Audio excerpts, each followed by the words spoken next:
Welcome to our channel. Today we how to activate Microsoft Clarity for Heatmaps and UX SEO. Easy tutorial step by step clearly.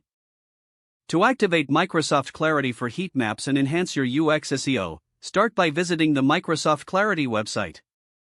Create an account if you don't already have one. Once logged in, you will be prompted to set up a new project. Enter your website URL in the designated field. Choose a project name that reflects your site for easier identification. Next, click on Create Project to proceed.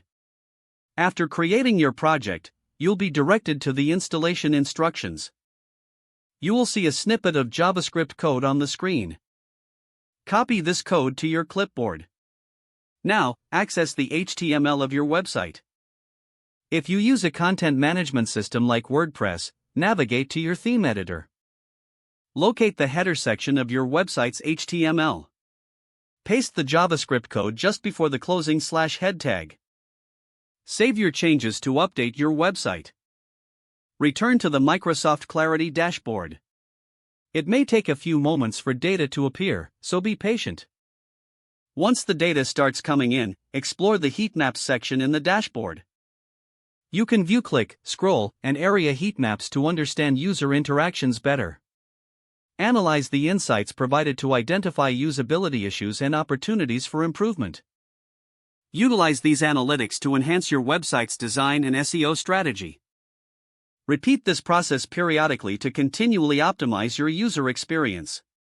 If the page does not load, refresh the browser or try again in a private or incognito window.